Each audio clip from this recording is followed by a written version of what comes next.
Hi hello welcome to 24/7 news TV. Bigg Boss హౌస్లో రెండో వారం నామినేషన్స్ గట్టిగానే జరిగాయి. కిరాక్ సీతకి ప్రేరణకి ఇద్దరికి గట్టిగానే పడింది. అలాగే గేమ్లో ప్లాన్ లేదని సోనియా కూడా సీతపై విరుచుకుపడింది. విష్ణుప్రియ ఇంకా సోనియా మధ్య మళ్ళీ అదే ఇష్యూ తెరపైకి వచ్చింది. అసలు ఇందులో మిస్టేక్స్ ఏంటి అనేది తెలుసుకోవడానికి ఈరోజు మనతో పాటు బిగ్ బాస్ అనలిస్ట్ పరిటాల మూర్తి గారు మనతో ఉన్నారు. ఆయన్ని అడిగి మరిన్ని విషయాలు తెలుసుకుందాం. నమస్తే సార్. నమస్తే. సో ఫస్ట్ చెప్పండి, రెండో వారం నామినేషన్స్ ఎలా అనిపించాయి? సెకండ్ వీక్ అయితే చాలా స్లోగా అంటే చప్పగానే ఉన్నాయి. యాక్చువల్గా ఏంటంటే వాళ్ళు ఇంకా గేమ్లోకి ఇన్వాల్వ్మెంట్ లేదు కొంతమందిది. ఆ ఇన్వాల్వ్మెంట్ లేక ఏంటంటే అక్కడక్కడ తిరుగుతుంది. అక్కడక్కడే తిరగడం వల్ల ఆ పాయింట్స్ కూడా ఏంటంటే కొన్ని వాళ్ళు ఎగ్జిక్యూట్ చేయలేకపోతున్నారు. అంటే ఇప్పుడు ఎగ్జాంపుల్ చెప్తా, ఆదిత్య ఓం ఉన్నాడు, శేఖర్ భాష దొరుకుతున్నాడు, లేదా అభయ్ నవీన్ దొరుకుతున్నాడు, లేదంటే అక్కడక్కడే ఉంది.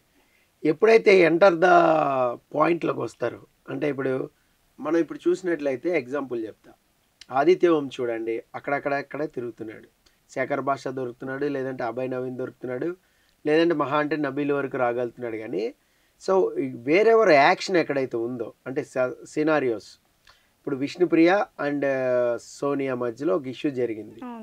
అడల్టరేటివ్ కామెడీ అంది ఆమె, ఈమె డిపెండ్ చేసుకుంటుంది వాళ్ళిద్దరు. ఇక్కడ ఎలా అయిపోయిందంటే అది వాళ్ళిద్దరు పర్సనల్ ఇష్యూ కదా, సో మధ్యలో మనం ఎందుకు దూరం నామినేట్ చేయాలి అనే పాయింట్లోకి వస్తున్నారు. కానీ సోనియా అలాగలేదు చూడండి. ఇప్పుడు కిరాక్ సీతకి అండ్ ఇంకా ప్రేరణకి ఆర్గ్యుమెంట్ అయింది దేని మీద, డస్ట్బిన్ విషయం మీద. మరి సోనియాకి ఎందుకు కాలింది? సోనియా నామినేట్ చేసింది సీతని. సో నువ్వు ఇంకా మెచ్యూరిటీ లెవెల్ లేదు, నువ్వు ఇంకా ఎదగట్లేదు, ఆ గేమ్లోకి రావట్లేదు, ఒక క్లారిటీ లేదు, నీకు ఏ ఇష్యూలో గొడవ చేయాలో ఏ ఇష్యూలో చేయకూడదు ఆ అమ్మాయి ఆల్రెడీ చెప్పింది, అది అంత పెద్ద ఇష్యూ కాదు అంటే ఆ ఇష్యూలోకి ఈ అమ్మాయి రాగలిగింది. బట్ ఆదిత్య ఓం కానీ, శేఖర్ భాష కానీ, వేరే వాళ్ళు కానీ, మన మణికంఠ కానీ, ఈవెన్ వేరే వాళ్ళు పృథ్వీ కానీ, ఇట్లా కొంతమంది అక్కడే ఉంటున్నారు, రాలేకపోతున్నారు. పృథ్వీ కొంచెం వచ్చాడు, పృథ్వీ ఓపెన్ అప్ అయ్యాడు. శేఖర్ భాష అయితే అక్కడే ఉన్నాడు వాళ్ళిద్దరి మధ్యలోనే, ఆదిత్య ఓం అలాగే ఉన్నాడు. ఈవెన్ అభయ్ నవీన్ కూడా పెద్దగా ఇన్వాల్వ్మెంట్ అయ్యి వచ్చి చేసింది కూడా ఏం లేదు. నేను ఒక ఎగ్జాంపుల్ చెప్తాను. లాస్ట్ టైం ఇదే అభయ్ నవీన్ మణికంఠని చాలా అగ్రెసివ్ ఇదైపోయావు, ఎమోషనల్గా వీక్గా ఉన్నావు, అగ్రెసివ్గా నీ ఎమోషన్ చూపెడుతున్నావు అని చెప్పి నామినేట్ చేశాడు. అంటే బిగ్ బాస్ హౌస్లోకి వచ్చినప్పుడు అన్నీ తీసుకోవాలి అని చెప్పాడు. కానీ అదే అభయ్ నవీన్ ఈ అమ్మాయి సోనియా ఏడుస్తుంటే ఎమోషన్ని ప్యాంపరింగ్ చేశాడు. మీకు అర్థమైందా? అన్నీ తీసుకోవాలి కదా. ఇప్పుడు అమ్మాయి అడిగింది, నిఖిల్కి నీకు మధ్య ఫ్రెండ్షిప్ ఎలా కుదిరిందని అడిగింది, అంతే కదా. మరి అది కూడా తీసుకోవాలి కదా ఆయన లాజిక్ పాయింట్ అయితే. సో అక్కడ ఈ ఇష్యూ మీద మాట్లాడాల. సో నామినేషన్స్లో ఏంటంటే వాళ్ళు గేమ్లో ఉండట్లా, వాళ్ళ పర్సనల్ ఇష్యూ ఏదైనా ఉంటే మాట్లాడుకుంటున్నారు, పర్సనల్ ఎజెండాలు ఉంటే మాట్లాడుకుంటున్నారు, లేకపోతే ఫస్ట్ వీక్లో చిన్న పాయింట్లు అయితే అవుతాయి కాదని అన్నాం. బట్ 2-3 టాస్కులు జరిగినాయి కదా, 2-3 టాస్కులు జరిగినప్పుడు దాని మీద కూడా మనం మాట్లాడుకుని చేసుకోవచ్చు కదా. క్లాన్లో ఉన్నారు, ఆపోజిట్ క్లాన్ వాళ్ళని మాత్రమే చేయాలన్నారు. సో అక్కడ చాయిసెస్ తీసుకోవచ్చు కదా. నాకు ఈ చాయిస్ ఉంది, నాకు ఈ చాయిస్ ఉంది, దీని మీద అడ్రస్ చేద్దాం, దీని మీద చేద్దాం. ఇప్పుడు ఎగ్జాంపుల్ చెప్పాలంటే అభయ్ నవీన్ ఉన్నాడు, విష్ణుప్రియ తప్పు ఉంది అనుకోండి, విష్ణుప్రియకి నామినేట్ చేసి మాట్లాడచ్చు కదా. అంటే రావట్లేదు గేమ్లోకి. ఆదిత్య ఓము అసలు గేమ్లోనే ఉండట్లా, గేమ్లో ఉండట్లా. గేమ్లో ఉండటమంటే ఆయన ఏమనుకుంటున్నాడు అంటే ఒక అగ్రెసివ్గా అరిచి నా పాయింట్లు చెప్పేస్తే నేను గేమ్లో ఉన్నట్టే. అది కాదు, గేమ్ ఏం జరుగుతుంది, పక్కన వాళ్ళు ఏం చేస్తున్నారు, వాళ్ళే గేమ్ ఆడుతున్నారు, వీళ్ళే గేమ్ ఆడుతున్నారు, ఎవరి వల్ల ఎవరికి నష్టం జరుగుతుంది అంత ఎందుకండి. ఒక్కళ్ళైనా నిఖిల్ సంచాలక్ ఫెయిల్ అని నామినేట్ చేశారా? Simple as simple as. అక్కడ మొత్తుకున్నారు, అవకాశం వచ్చింది, సో నువ్వు శరీరం అంతా అంటే బాడీ మొత్తం అని చెప్పి ఓ గొడవ చేశారు. మరి నామినేట్ చేయడానికి ఏమైంది, సంచాలక్గా ఫెయిల్ అయ్యావని చేయలేదు. ప్లస్ ఇంకొకటి వేరే పాయింట్స్ ఏవైతే ఉన్నాయి జరిగినాయో సినారియోస్లో, గేమ్లో అడ్డొచ్చారనో లేదంటే స్ట్రాటజీలు ప్లే చేశారనో వీళ్ళు కూడా ప్లే చేశారు కదా. ఫస్ట్ పృథ్వీ కొట్టాడు కాల్తోని బ్రిక్స్ పెడుతున్నప్పుడు, ఆదిత్య వాట్ ఈస్ దిస్ అన్నాడు. మరి ఆయనకి ఇప్పుడు గుర్తురాలేదా నామినేట్ చేయడానికి పాయింట్? నేను చక్కగా ఇటుకలు పేర్చుకుని బ్యాలెన్సింగ్ టాస్క్ ఆడుతున్నప్పుడు నువ్వు నన్ను ఇది చేసినావు అని రావాలి కదా. ఆపోజిట్ టీంలోనే ఉన్నాడు కదా, సేమ్ క్లాన్లో లేడు కదా. అవును మీకు సేమ్ క్లాన్లో ఉంటే చేసుకోవద్దని చెప్పిండు బిగ్ బాస్. సో ఆపోజిట్ క్లాన్లో ఉంటే చేయొచ్చు కదా. ఇప్పుడు ఆపోజిట్ క్లాన్ వాళ్ళే కదా వచ్చి డిస్టర్బ్ చేసింది. ఐడియా ఎవరిదైనా కానీ ఇప్పుడు అభయ్ నవీన్ చేశాడు ఆదిత్య ఓం, కానీ రీజన్ ఏం చెప్పాలి? ఇలా నువ్వు బ్రిక్స్ బ్యాలెన్సింగ్ టాస్క్లో నువ్వు స్ట్రాటజీ ప్లే చేసావు, అది కరెక్ట్ కాదు, అప్పుడు నువ్వు గేమ్లో ఉన్నట్టు. అవును ఇంత ఇంత డీప్ అనాలిసిస్ నాకు తెలిసి వాళ్ళ హౌస్లో చేసుకోలేరు. వాళ్ళకి వాళ్ళు ఎప్పుడైతే చేసుకుంటారో వాళ్ళు గేమ్లో ముందుకు వస్తారు. అరే భలే పాయింట్ చెప్పిండు ఆయన అని మనం కూడా అనుకుంటాం. అవును సో మనకి ఇక్కడ నుంచి బయట నుంచి అన్నీ తెలుస్తూ ఉంటాయి. సో ఎప్పుడైతే మీరు ఇలా గేమ్ ఆడతారో ఆడియన్స్ పాయింట్ ఆఫ్ వ్యూలో గ్రాఫ్ అనేది పెరుగుతుంది. అవును సో ఓవరాల్గా చూస్తే నామినేషన్స్ అనేవి చాలా చిరాగ్గా ఉన్నాయి. ఒక పాయింట్ లేదు. మీరు గేమ్లో డిస్టర్బెన్స్ వచ్చినా కూడా లైట్ తీసుకుంటున్నారు. అవును ఈవెన్ నాగార్జున గారు కొన్ని ఇంట్స్ కూడా ఇచ్చారు. కత్తులు గుచ్చారు కదా వెళ్ళి, అవును నల్ల కత్తి గుచ్చారు, చురకత్తి గుచ్చారు, ఇంకో అన్ని కత్తులు గుచ్చారు కదా. గుచ్చినప్పుడైనా పాయింట్స్ ఉండాలి కదా అట్లీస్ట్. అవును ఇప్పుడు ఎంతసేపు సీత, ప్రేరణ, డెస్మిన్ ఇష్యూ తప్ప వేరేది లేదు. అవును సోనియా, ఈ అమ్మాయి విష్ణుప్రియ, ఇది తప్ప ఏది లేదు.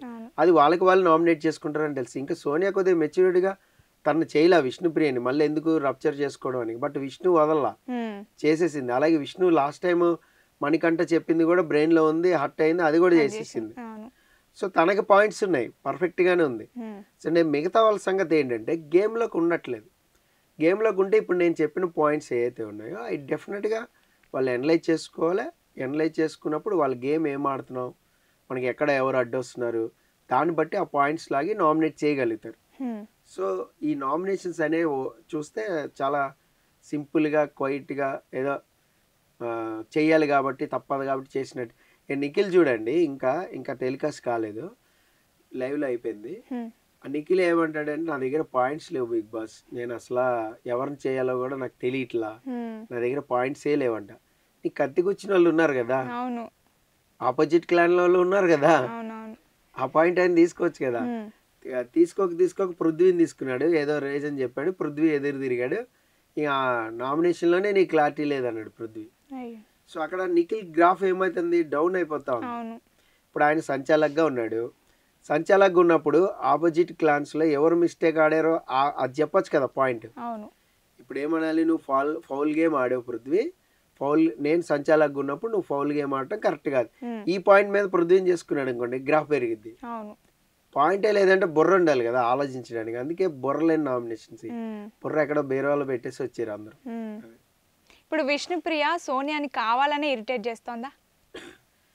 కావాలని ఇరిటేట్ చేస్తుందా అంటే మనం ఆ పాయింట్ని అక్కడతో ఆపేసుకుంటుంది ఆమె. ఎందుకంటే కొంచెం ఇంకా బాగా లాగితే తెగిపోద్ది అని తెలుసు. బట్ విష్ణుప్రియ తీసుకోలేకపోతుంది. సో నువ్వు ముద్ర వేసేసావు, మీరు అలాంటి షోలే చేసి వచ్చారు కదా. నిన్న ఒక మాట అంది యాక్చువల్గా, ఏంటి మీరు ఎలాంటి డ్రెస్సులు వేసుకుని పక్కన నుంచి ఉంటారో మాకు తెలుసులే అని. అది కరెక్ట్ పద్ధతి, కరెక్ట్ వర్డ్ కాదు అది యాక్చువల్గా సోనియాకి. ఎందుకంటే సోనియా కూడా ఒక అమ్మాయే కదా యాక్చువల్గా. సో ఎవరు ఫ్రీడమ్ ఆఫ్ డ్రెస్సింగ్ వాళ్ళకు ఉంటుంది. సో మనం చూసే దృష్టికోణమే కరెక్ట్గా ఉండాలి. ఎవరైనా సరే, వాళ్ళు ఎవరైనా సరే, ఇప్పుడు మీరు కూడా యాంకర్, సో ఎవరైనా సరే అలాగే ఉండాలి. మనం ఎలా చూస్తున్నాం, ఏ దృష్టితో చూస్తున్నాం అనేది మెయిన్ ఎక్కువగా ఇంపార్టెంట్. అక్కడ ఏంటంటే వీళ్ళు అలాంటి టైప్ ఆఫ్ షోలే చేశారు, వాళ్ళ లాంగ్వేజ్ అలాగే ఉంటుంది, వాళ్ళు అలాగే మాట్లాడతారు అనుకోవడం తప్పు.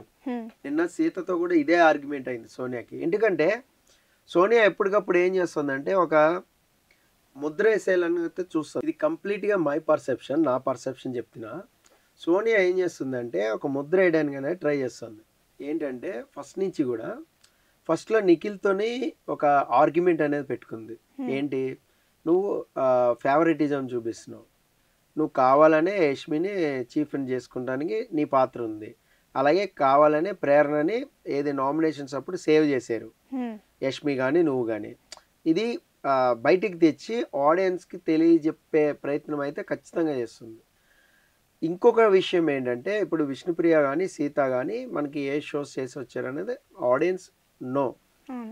ఆ షోలు చేసి వచ్చారు, ఆ డైలాగ్ కూడా అంది, నాకు తెలుసులే మీరు ఏది చేసి వచ్చారో అనే డైలాగ్ కూడా వచ్చింది, నోట్లోంచి వచ్చింది.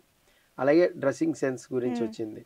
అలాగే మీ అడల్టరేటివ్ కామెడీ ఎట్లా ఉంటుందో నాకు తెలుసు, నన్ను మాత్రం అందులోకి గుంజాలని చూడొద్దు, ఇలా సంథింగ్ అంటే ఇక్కడ ఏంటంటే మీ గురించి ఏది మాట్లాడినా అదే పోర్ట్రే చేస్తారు అనేది కరెక్ట్ కాదు.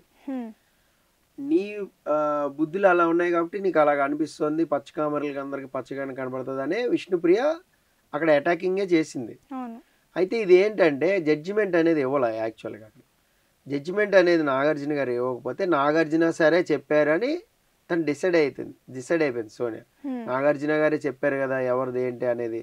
అంటే ఎవరు చెప్పారు, నాగార్జున గారు ఏం చెప్పారు? సో నేను ఫ్లాప్ అన్నారు కానీ నేను హిట్ అనలేదు కదా. అంటే హిట్ యావరేజ్ రెండు ఒకటే కేటగిరీ, ఇట్లా వెళ్ళిపోయింది ఆర్గ్యుమెంట్ అనేది. సో ఇంకా ఆర్గ్యుమెంట్ అనేది ఉంది, అది కూడా నడుస్తుంది. సీత నామినేషన్స్ అప్పుడు కూడా ఉంటుంది ఇది. ప్రేరణ నామినేషన్స్ అప్పుడు సీతని చేసింది, ఇంకా ఉంది, టెలికాస్ట్లో ఉంది.